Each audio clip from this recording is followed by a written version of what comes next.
already binge-watched a whole bunch of movies over the past couple days, and with every top 10 best movie list comes a top 10 worst list. So here we go, these are my picks. Number 10.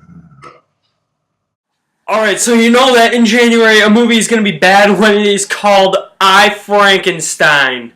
I, Frankenstein is a movie I knew was going to be bad going into watching it a couple days ago because it's Frankenstein in modern times against gargoyles. How fucking stupid. It's one of the writers of Pirates of the Caribbean too, and I was like, this is the best this guy has. The dialogue is terrible, the story is terrible, the acting is terrible. What the hell happened to Aaron Eckhart? Every line he delivers in this movie, he talks like he's Harvey Dent. He is not Harvey Dent anymore. Yes, it was a great movie that he was in The Dark Knight when he did play Harvey Dent, but he's not Harvey Dent anymore. Number 9. Number 9 is a movie that I do not ever want to see the sequels to this movie because it's another stupid teenage angst romance movie, and that is Divergent. I know, it might be surprising a lot of people by putting this on this list, but this movie, I did not like any part of this movie. This movie is just a ripoff of Harry Potter and the Hunger Games, and it's trying to make Shailene Woodley be in everything now. I thought this movie had terrible acting, especially the dude who played John McClane's son in Die Hard 5. Why was he in this movie? I thought going into this movie that it had an interesting premise, but the more I watched the movie, the more I did not give two shits about this premise. I was just like, this is, the factions thing is just the houses in Harry Potter, and she's just trying to be Katniss Everdeen. The two do not mix, and Divergent just didn't do it for me. Number 8. Well, if you want to remake the movie Twister, do not do what Into the Storm did. Richard Armitage and Sarah Wayne Callies, who, Thorin Oakenshield and Laurie Grimes, look like they don't give two shits in this movie. Not only that, but to me, Sarah Wayne Callies, after watching this movie, is a shitty movie actress. She should stick to the TV shows. Richard Armitage can't even save this mess of a movie. The CGI is all over the place. The stupid bullshit romance story thrown in here somewhere. I don't know why. Probably to try and make the audience feel bad and give some sympathy to the characters. Truth is, I could care less. I could give two shits about these characters in this stupid shitty movie. The acting sucks. The plot is stupid as all shit. Yeah, Into the Storm made me go into a deep sleep. Number 7. Johnny Depp tries the sci-fi genre and tries to go Total Recall all over everybody's ass in this movie. Transcendence. Going into Transcendence, I heard that it was pretty bad, but I was like, I kept an open mind. It had an interesting premise, but it did not execute at all. Johnny Depp literally looked like he was bored in the role. A bunch of supporting characters that I don't care about and that aren't really that relevant. The script is very jumbled and it's very predictable. When I can guess what happens after point A, point B, point C, point D, the movie just loses me. I lose interest at that point. I mean, not every movie that's like that I lose interest, but this one I did. It was pretty fucking boring, I'll tell you that. Number 6. Okay, yes, I stayed away from the Fast and Furious series for a long time, just recently watched them this past year. They're not great movies, but they're not bad either. Some better than others, some worse than others. They are very enjoyable, they're good popcorn flicks, but when Need for Speed rips off Fast and Furious, yeah, Fast and Furious looks like it's Oscar-worthy. I know, I really can't say that this is a ripoff because this movie is based off a video game, but how many times does Hollywood need to realize that other than Prince of Persia, video game adaptations do not work? The Prince of Persia movie is even no work of art, but at least it's the most enjoyable video game movie we have to date. This just totally wrecked any chance of any of the video game adaptations being good. Prince of Persia came close, and I even enjoy watching that movie. Every time I pop it in, it's a guilty pleasure movie. This is not a guilty pleasure movie. The whole time I was watching this movie, I was like, where is Vin Diesel? Where is Paul Walker? Where is The Rock? Because they should be in this movie. This should be Fast and Furious 7, but it's not. It's called Need for Speed. Instead, it's other shitty characters and another shitty plot in a shitty-ass movie that makes no complete shitty sense. I get it and I don't get it. What I get is that this is an adaptation of a video game that is also a movie that is a ripoff of the Fast and Furious series. What I don't get is how Hollywood is now completely stupid, caught myself, and just shoehorns all this stupid, lame-ass bullshit into these video game adaptation movies, and it comes nowhere close to being like the video game. All of these movies suck. Except for Prince of Persia. I like that movie. Like I said, most others probably a guilty pleasure movie. Number 5.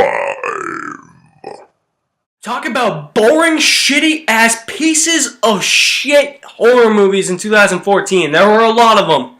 None of them is worse than Ouija. Ouija has got to be the most generic, boring-ass horror movie ever made. If you want to call it a horror movie, it's not really a horror movie. There's like one so-called jump scare. I didn't even jump. I was like, yeah, so you're just going to knock a bookcase over? That's it? Cool. Alright. You wasted my 90 minutes of my life. I don't give two shits about the characters in this movie because you know what? They're all shitheads. They're idiots. Because they think Ouija boards are cool. And they're not. Number 4. So this movie might be on a lot of people's lists as number 1. It's on number 4 because there are 3 movies that pissed me off more than this. Because I knew going into this movie it was going to be bad. And by this, I mean there were 2 Hercules movies this year. One with The Rock and that other piece of shit. I didn't see the one with The Rock, so yeah, the other piece of shit is the one that is going to be on here. The Legend of Hercules. First of all, the acting sucks. Why would you get Kellen Lutz to play Hercules, okay? He was in Twilight. Anybody who is in Twilight deserves no credit in the world. The director of Die Hard 2 made this movie. The director of Die Hard 2. Yeah, I know Die Hard 2 is not very memorable. It's still a good movie. But seriously, this is like... fester up. The acting is beyond bad. The set designs, holy shit, were those made in like 1820? The props, those had to be made in like 1810. And the costumes are way older than 1810 stuff. They look like, actually I should say they're newer, because they just look like somebody threw like a towel over them. It was like, here, cut the eyes out. Now you're a ghost. Go play Hercules. That's pretty much what this movie is. It is such a waste of time, and nothing looks modern about the sets. Nothing looks like by that I mean they don't look like they are built in today's time. They look like they were built in 1820. The action scenes were abysmal. I was bored. 90 minutes, yeah, boring ass movie. Don't ever want to watch this movie again. Alright, we've come down to the top 3, and like I said, 3 more movies pissed me off than The Legend of Hercules. I know. Surprising. But here are the 3 movies in 2014 that pissed me off even more than any other movie in 2014. Only because they are blockbusters. Number 3. Yes, Michael Bay is at it again. This is a movie where... they weren't going to be mutants, they were going to be aliens, because, you know, Michael Bay is, like, obsessed with aliens now, and then fans got mad, and he's like, yep, they're going back to mutants. This movie, Teenage Mutant Ninja Turtles. Who, in their right goddamn fucking mind, thought that Michael Bay would be the greatest producer for this movie? That means he gets all creative control, and he's just... holy shit, this was bad. And since when did him and Megan Fox make amends? Like, did she get like a bunch of plastic surgery and Michael Bay was like, yeah, you know what, you got hotter. I need a chick in my movie because nobody cares about the plot. And the plot rips off the Amazing Spider-Man plot, which was already a shitty movie. Donatello has glasses because he's the nerdy one and they want to express that to the audience. No, that's fucking stupid. Why is the Foot Clan military soldiers in a subway? Why is Splinter the way he is? Why is Will Arnett in this movie? More importantly, where the hell is Shredder? He is not in this movie. He is, but not in the way I thought he was going to be. You can tell at the end what they did with William Fichtner's character, because he said he wasn't Shredder, and spoiler alert for those of you that haven't seen it, he is not Shredder. But you can tell by the end of the movie that they changed it. They're like, yep, this guy was supposed to be Shredder. Nope, he's not Shredder anymore. Throw that right out the door.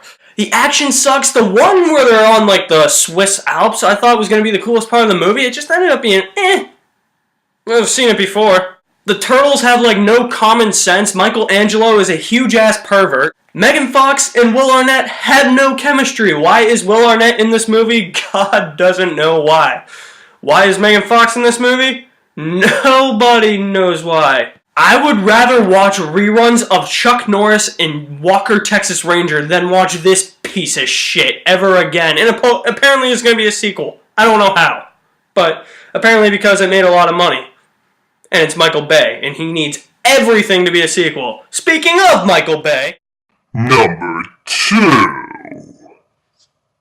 Yep, you knew this one was going to be on here. I know he did not direct the Teenage Mutant Ninja Turtles movie, but he did have all creative control because he was the producer. However, he did direct this monstrosity, and it's a piece of shit. Transformers: Age of Extinction. Okay, the first movie I liked, yeah. Sequels, I guess they were good. Up until now, this movie makes me hate the first movie with a passion. Age of Extinction just shows that the Transformers movies just get worse and worse and worse as this movie series progresses. Because you know what the plot of this movie is? I don't even know, because there was like 2 minutes of it.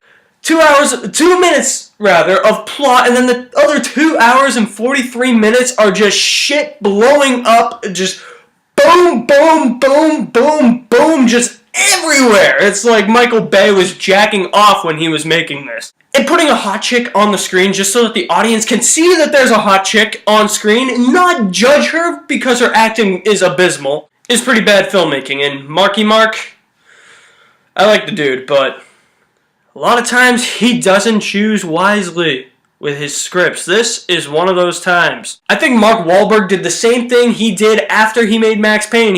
When he made Max Payne, he was like, John Moore is one of the best directors ever. I would love to work with him again.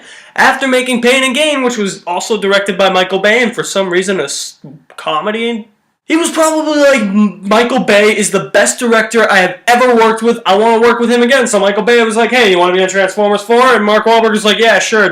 Can't promote Marked Up or Wahlburgers anymore. I got no money. I gotta clear my patents up from Boston. You know what I mean, man? Sure, man, I would love to be in Transformers. My kids love Transformers. I just found a Transformer. Look, it's Optimus Prime. I got this cool, crazy carbine weapon from Halo. When shit just blows up and then blows up even more with no purpose whatsoever, yeah, boring as all shit. And the Dinobots are in like 2 minutes of this movie for the sole purpose to have Optimus ride on Grimlock, if it even is Grimlock, to ride on him and just hump him into submission. Hump the living shit out of that guy. But you know, I'm Mark Wahlberg. I think every movie that I make is great. I think I'm a great actor. I don't talk with a Boston accent in every movie I am.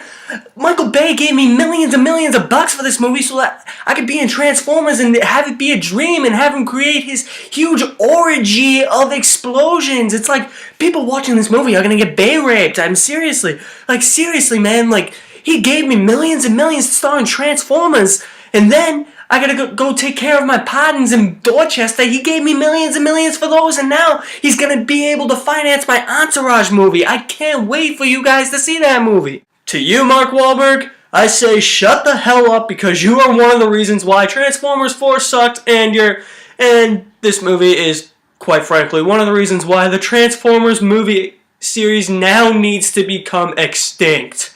And yes, Bay raped is now a word. Look it up in Urban Dictionary. It's there. I put it there. I think you'll like the definition.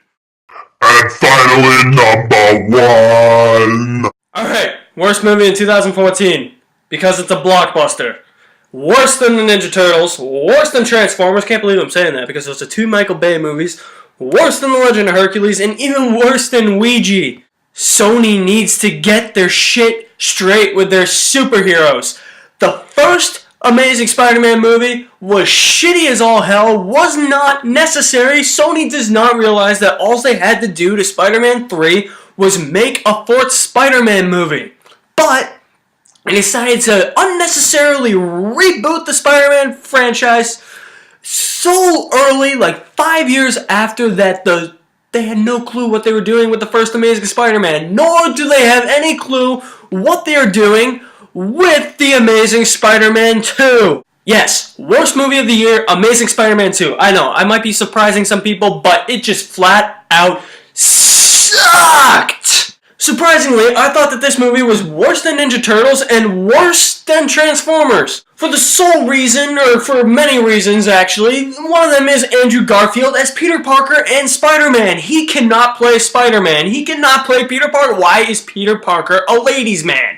The CGI is so fucking terrible in this movie. And I actually thought that the CGI in Transformers and Ninja Turtles was a lot better than this. Every action scene in this movie looks like a Nintendo 64 cutscene. Actually, a lot worse than that. Nintendo 64 has better graphics than this shit. I don't buy the whole Peter and Gwen romance bullshit. It's poorly written and it's just stupid, illogical bullshit. And Sony did not learn their lesson because there are 3 villains, kinda. Well, I guess there's 2, but technically there's 3.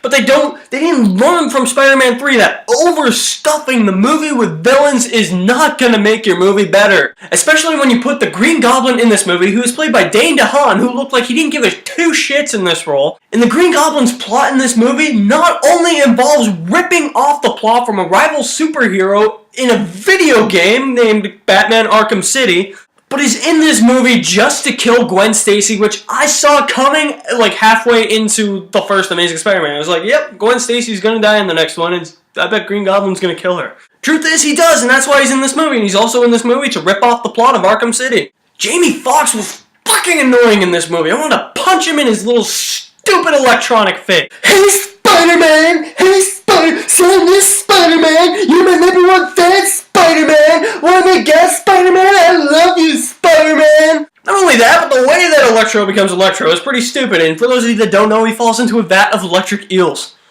That's how he becomes Electro. That's all they can come up with, like, seriously. When Electro is walking through downtown Manhattan, and he looks like the Avatar version of Emperor Palpatine from Star Wars, there is something going wrong there. The CGI is terrible. The special and visual effects, oh my god.